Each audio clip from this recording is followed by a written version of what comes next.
अब का लेकिन कहें। किरण सिंह के कहला 300 वाली ये सब गाना गा दिला। देखिए अब वो सब वो लोग का अथी है, गाना में तो किरण सिंह का नाम नहीं लिया गया है। रोशन भाई बहुत ही अच्छा, मतलब उनका साथ हमनी के भेंट मुलाकात ना है, बाकी देखला के बाद लगेला कि अच्छा इंसान हवा।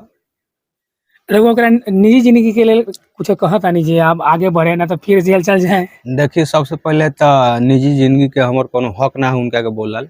बात रहल कि कलकारी के, तो कलकारी अपन भाई करस, आगे बहुत ऐसे आगे अभी मगही में बारन, भोजपुरी में भी आके हल्का करस। भैया भोजपुरी में एक न एक विवाद होता रहता है। रोशन वही जी एक मखी के सिंगर है, वो जेल से बाहर आ गए। आप ही भोजपुरी के एक सुपरस्टार राइटर हैं और गाना भी आप गाते हैं, आपका भी बहुत सारा गाना हिट है।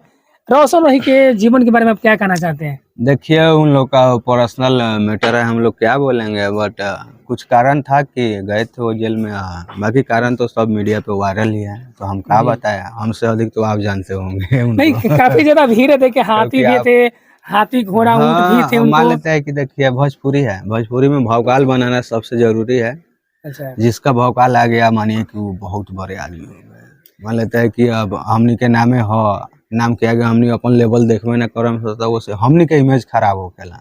इसे रोशन भाई बहुत ही अच्छा, मतलब उनका साथ हमनी के भेंट मुलाकात ना है, बाकी देखला के बाद लगेला कि अच्छा इंसान हवा। रघु ओकरा निजी जिंदगी के लिए कुछ कहता नहीं जी आप आगे बढ़े ना तो फिर जेल चल जाए। देखिए सबसे पहले तो निजी जिंदगी के हमर कोनो हक ना है उनका के बोलल। बात रहल कि कलकारी के, तो कलकारी अपन भाई करस, आगे बहुत ऐसे आगे अभी मगही में बारन, भोजपुरी में भी आके हल्का करस। बाकी हम का लेकिन कहें। किरण सिंह के कहला 300 वाली ये सब गाना गा दिला। देखिए अब वो सब वो लोग का अथी है, गाना में तो किरण सिंह का नाम नहीं लिया गया है, बट गाने के अनुसार जो भी मोमेंट, अगर मान लेते हैं कि हम गा दिए कुछ भी, अगर आप नहीं सुनिएगा, आजकल जो भोजपुरी में ऐसा ऐसा गायक आ गया है कि मत पूछिए, कचरा करके रख दिया है आज।